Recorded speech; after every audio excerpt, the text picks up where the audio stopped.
Welcome to this final installment of the 7 essential digital marketing tactics for vet clinics. I've been doing this 3-part series to help vet clinics better leverage digital marketing, and this is the final installment. I've done 2 other installments. You can find it in my history, my podcast library, and it's not really essential or important to listen to 1 and 2 before you get to 3. It's not like I'm building a big master case or anything like that. And it's not a murder mystery that you need to listen to first 2 parts to get out of the 3rd part. But I would still recommend it because I do go over a lot of things there that are very helpful. One of the main reasons why I started this series for veterinary clinics is I've worked with a lot of veterinary clinics in my career, and I've helped them with digital marketing. And what I found is there's a lot of there's a lot of confusion around what works for digital marketing, what doesn't work in digital marketing, and all that kind of stuff. And I always like to give people very clear answers on what works, what doesn't work, because I do know what works and what doesn't work. I've been doing this for a long time, and I can see glaring mistakes. I can see glaring holes. I can also wonder, why in the world are you doing that? That's not going to work. Or that tactic is really not going to bring you the result that you want here. Use this tactic instead. And so that's what I'm trying to do in this series. In the first episode, I talked about website, claim location pages, and reviews. In the second episode, I talked about SEO and content marketing and email newsletter. And in the third episode, this episode, I'm going to talk about social media and paid media. So let's get started and talk about social media and paid media as part of our 7 digital marketing tactics, essential digital marketing tactics for veterinary clinics. Welcome to the latest episode of Corner Your Market. I'm your host, Silas Kimide. In this podcast, I talk about all things digital marketing, from website design and development to SEO and PPC, as well as paid advertising, email marketing, social media, and anything in between. If you're a small business owner, a marketing manager in a company, or an entrepreneur, this podcast is for you. So tune in every Thursday at 10 a.m. You'll gain some practical insights, new strategies, tactics, and tools that will help you grow your business. To subscribe, go to corneryourmarketpodcast.com and select the podcast app of your choice. Then you can hit subscribe within those apps. That again is corneryourmarketpodcast.com. Also, don't forget to like and share our individual episodes. You can also leave a review in the app once you've listened to one of our episodes.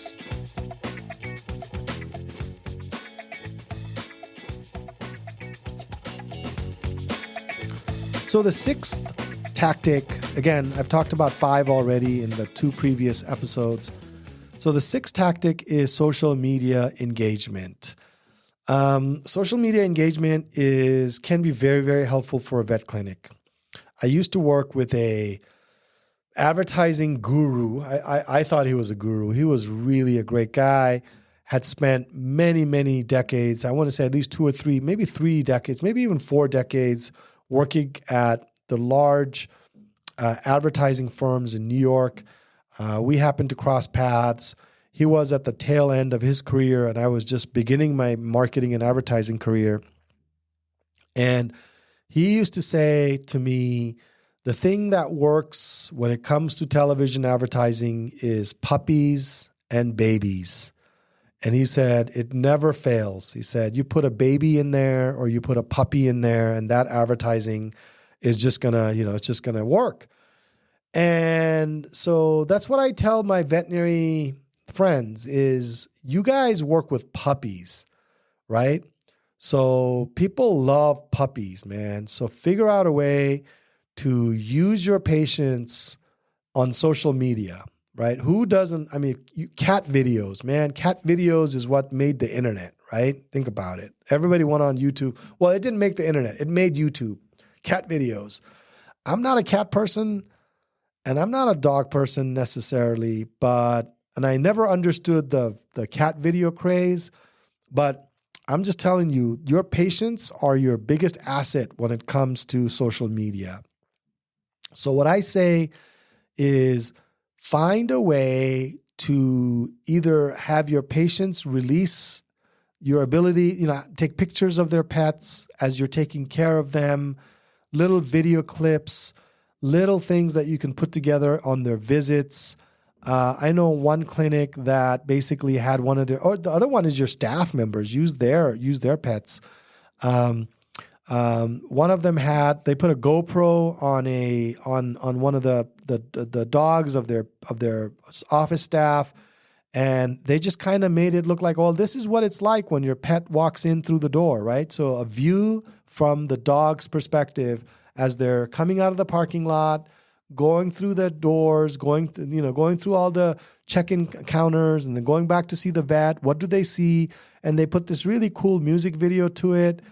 I thought that was really cool, man. I mean, it's like if I was a pet owner and I'm seeing it from my pet's perspective, how cool is that, right? So there's opportunities for that. You playing with their dogs, giving them a positive experience. Those are all content pieces that could work really, really well in social media. So you're sitting on a gold mine, if you really ask me. I mean, even exotics, like parrots and bunnies. Oh my goodness, my daughter has bunnies, and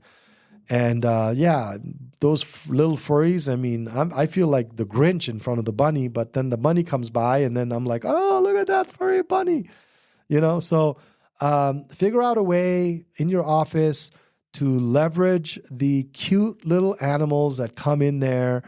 Maybe you'll have to have the patient sign a release, say, hey, we want to, but a lot of people love showing off their pet, right? So it's not like they're going to say no. So figure out a way, work with your office staff or work with a firm. I know we give a lot of ideas to our patients, our clients, in terms of what kind of social content they could create, where to post them, and things like that. So again, puppies and babies. And you guys got the puppies.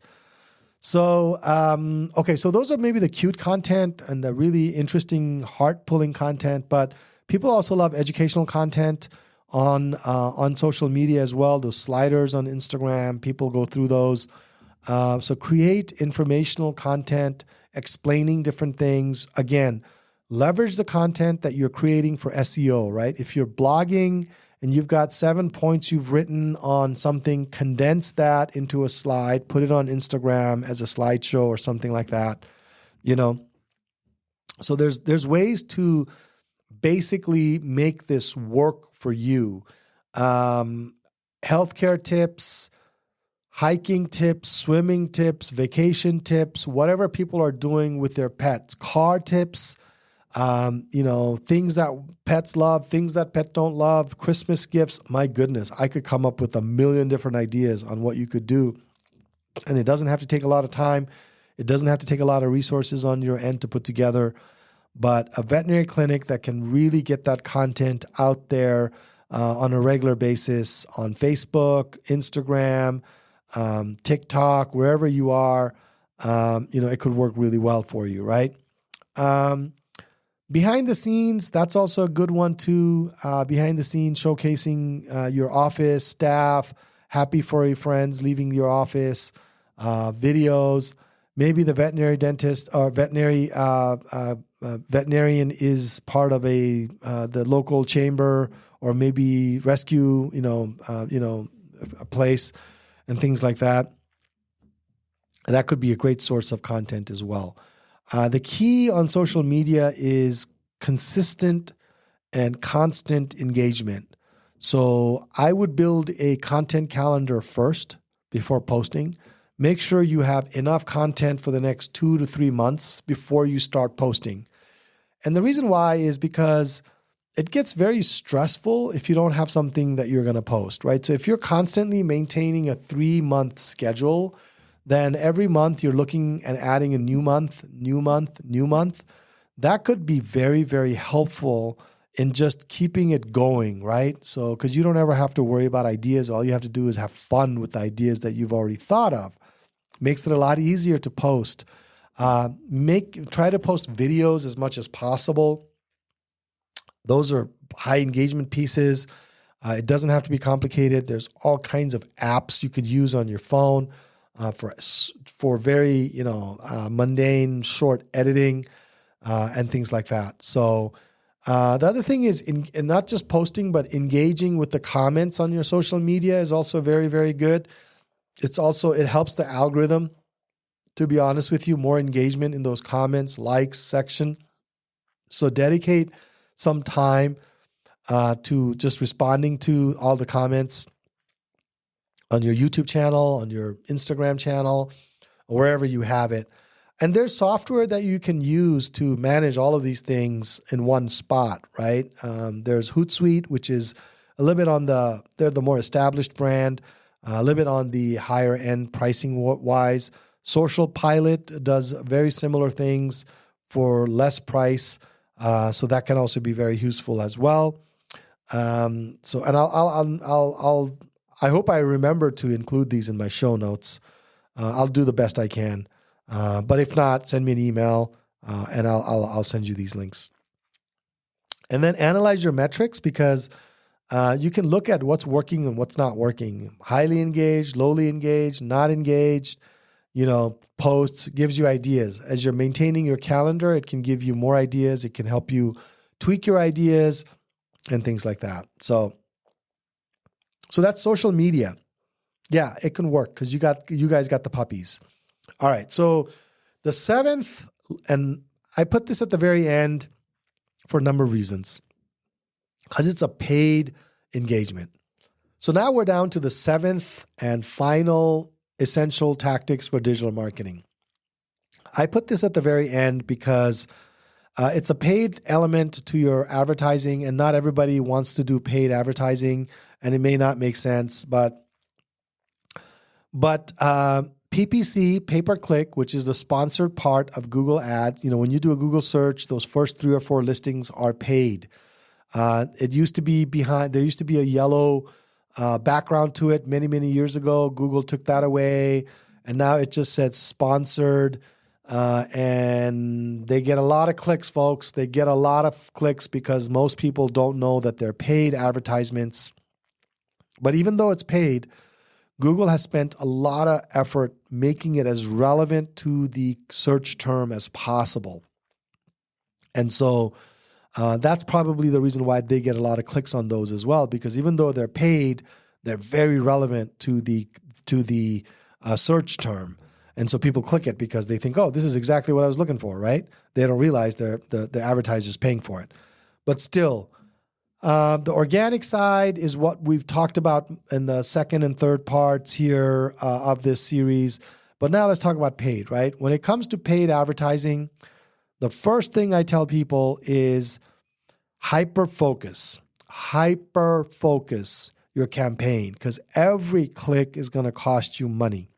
So you need to geo-target it. Make sure that your advertising is, people are not going to drive 40 miles to come see your clinic. They might for exotics, they might for very specialized services like maybe dog dentistry, but they're not going to do it for a general practice veterinary clinic.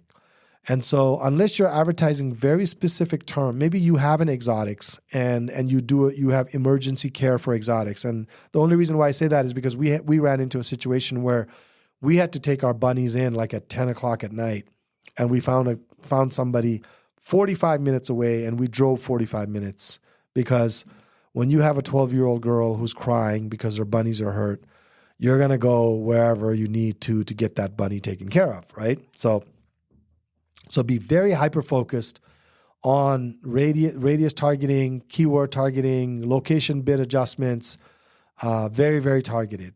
And then do your competitive research as well.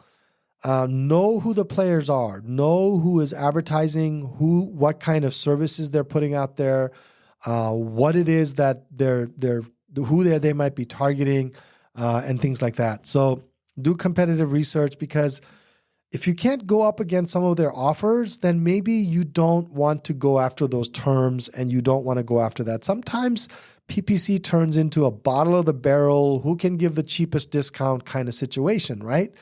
And so you want to avoid some of those situations, unless you are the cheapest guy in town doing the cheapest level of work, which I'm not saying, somebody's got to be the cheapest, right? But what I'm saying is get to know, just do searches on terms that you feel are the ones that you want to go after. look at the search results, look at the top 3 advertisers. Who are they? What are they promoting? What kind of offers are they giving? What keywords are they promoting and things like that? So it gives you ideas as well and things that you may or may not want to do. And it's also going to give you a sense for the budget too, right? I mean, it's going to give you a really good sense for a lot of things. Specialized ad copy is another one. Is your ad copy needs to be pinpoint, really, really good. Google does use AI for the ad copy. So you put 4 headlines and I think 15 descriptions. You rewrite those and then Google finds the right combination for those things. And that's helpful, but you still got to write it. So create ad copies with precise language, specific call to action, and include your keywords in the ad copy as well. The reason why I say that is because your landing page ad copy, the landing page is where the folks go to after they click on the ad. Your landing page copy, your ad copy, and the keyword is the trinity of your quality score. And the quality score is how Google measures relevancy. And the higher the relevancy, you might pay a little bit cheaper in the cost because even though it's an auction, the highest bidder doesn't get the first ranking. So that can be very, very helpful. I've done a whole episode on PPC, so you can listen to that if you want to get really detailed on how to get this thing going. And I've got a ton of information on my website on this information as well. So you can go and find it there. So I'm just going to give you a highlight here because I don't want to go down this rabbit hole of turning this episode into PPC episode. But specialized ad copy, site links, take advantage of your site links, leverage all possible site links, location site links, reviews site links. Oh, I can't even remember all of them. There's so many. And then target by demographic and interests that Google allows you to do that as well. And then if you're using Facebook, because a lot of these advices also works for Facebook advertising as well. So if you're doing paid advertising on Facebook, you got to have attention-grabbing visuals as well. And you know, smiling patients, cute dogs. You know, again, you guys got the cute dogs, so you won't have any problems with attention-grabbing visuals. And then clear call to action on the landing page. Schedule your appointment. Speak to a veterinary dentist or veterinarian. Clickable button and things like that. So those are the main things I would say. Hyper-focused targeting, competitive research, specialized ad copy. I touched on landing page. I would design a landing page for specific services that you're promoting and specific offers that you're doing because you don't want people going to your homepage and just fumbling around trying to find the information that they just saw in the ad and bouncing. And guess what? You're out $5 and the client's frustrated. Anyway, so then that brings me to the main issue here, which is the budget. The budget. I have a little bit of a golden rule, and I'm going to share this. I know digital marketing folks might not like me saying this because everybody wants to say the budget depends, and I have some people on my back end that are really, really hotshot industry veterans and leaders who back me up on this. I've always been saying if you are doing a PPC ad campaign in a target radius or a population density of maybe 100,000, 150,000, residents in that area, I would say you got to start with a minimum $1,500 a month budget. So if you can't spend $1,500 a month on PPC for at least 6 months, don't even do it. Don't do $800 a month for 6 months. Please don't do that. It's not going to give you exactly what you want. It might, but the chances are low.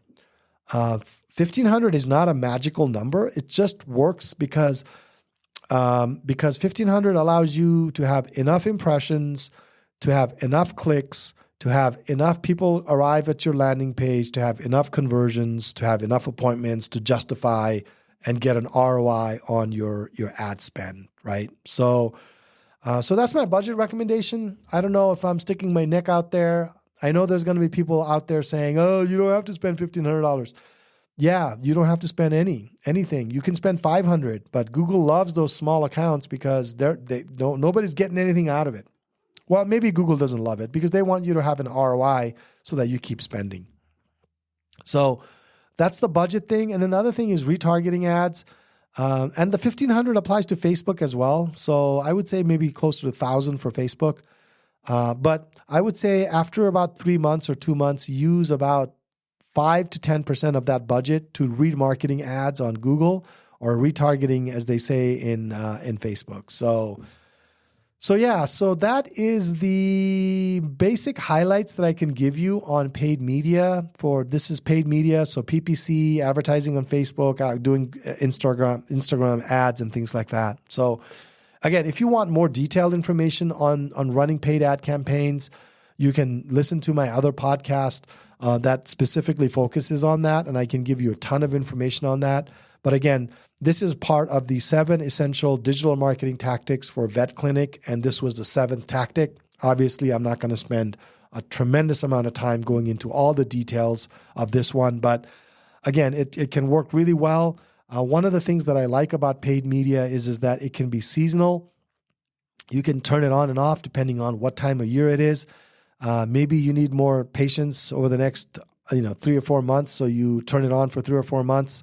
You can turn it off when you're done and you're overwhelmed and things like that. So it can be a great tactic as part of your overall thing. So to review, this is the wrap-up episode of the 7 essential digital marketing tactics for veterinary clinics. We talked about the website. We talked about your listings. We talked about your reviews, and I gave you some high-level information on a lot of those things. I have specific episodes on those already. And then in the second episode, I talked about SEO and content marketing and email newsletter.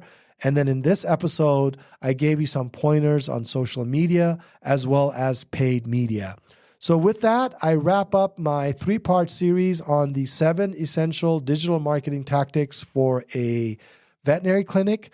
I hope you found this information useful. I will be back next week with other things and other topics that I talk about in relation to digital marketing.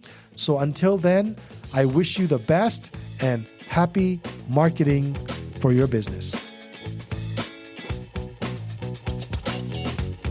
If you're a small business owner, a marketer in a company, or an entrepreneur, this podcast is for you. You'll become better educated and informed when it comes to digital marketing. And if you implement the strategies, tactics, and tools I discuss in this podcast, your business will grow and prosper. To subscribe, go to corneryourmarketpodcast.com. That again is corneryourmarketpodcast.com. You can also search for Corner Your Market in Apple Podcast, Spotify, Google Podcast, or wherever you get your podcast, and you can subscribe through those apps. Also, don't forget to like and share our individual episodes. You can also leave a review. Finally, I would love to hear from you, so if you have any questions, feedback, or general comments about the topics I discuss, feel free to send me an email. I will be sure to share and discuss your feedback on the air if it will benefit our listening audience. You can write to me at connect@corneryourmarketpodcast.com.